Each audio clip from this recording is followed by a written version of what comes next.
It's fair view to ask how adults practice rebreathing or depleted rebreathing, and how can this rebreathing be at all related to Alzheimer's.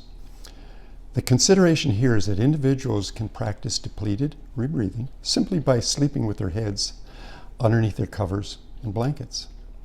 This creates a microenvironment whereby exhaled air is being continually rebreathed in this confined space, resulting in a reduction of oxygen and an increase of carbon dioxide over time. Is it possible that this reduction of oxygen over years of practice may result in Alzheimer's? This is a theory that can be explored simply by testing whether there is any statistical relationship between the practice of sleeping with the head under the covers and the incidence of Alzheimer's. So I did a short survey, taking a sample of about 500 individuals, many of whom had Alzheimer's or who were caring for someone who was suffering from Alzheimer's. This survey compared different levels of sleeping practice from totally covered to totally exposed to fresh air against lucidity, from totally lucid down to late stage Alzheimer's. Basically, do those who practice sleeping under the covers suffer from Alzheimer's more than those who don't? Now, this was just a short survey, not comprehensive scientific research, and as such is only meant to indicate whether there is any purpose in going further to more scientifically controlled research. Can the results of this survey be duplicated under more controlled conditions? Did it show a significant relationship? Well, the results did show that there was a progression, demonstrating that the more one covers their breathing, the more they suffer Alzheimer's. Comparing groups that do to those who do not practice head covering during sleep, it showed that about 13% of all Alzheimer's were directly caused by this practice. Now that is significant. Does that mean that if everyone stopped that practice, Alzheimer's would be reduced by 13%? I wish it were so, perhaps, but it's probably not that simple.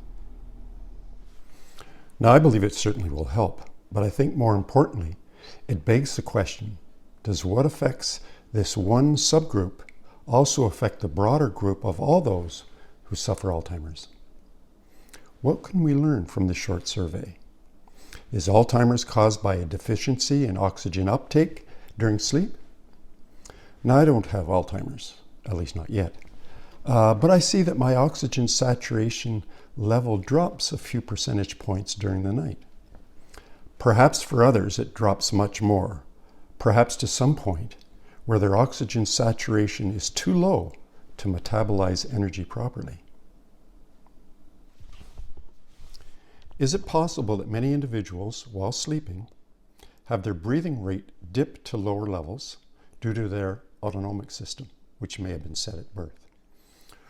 Or that it is due to their metabolism, which regulates energy use through oxygen, which may have been set at birth?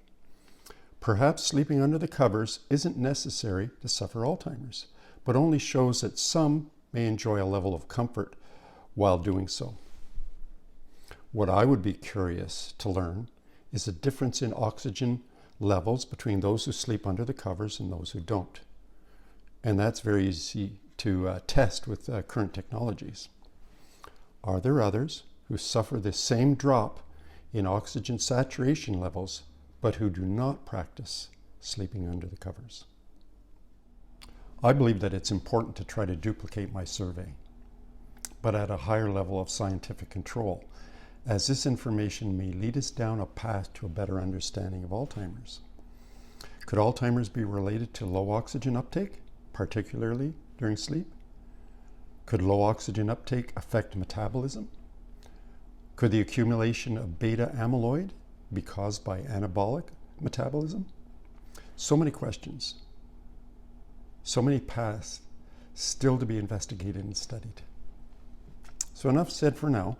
I'll continue in the next video on how Alzheimer's may be related to learning disabilities.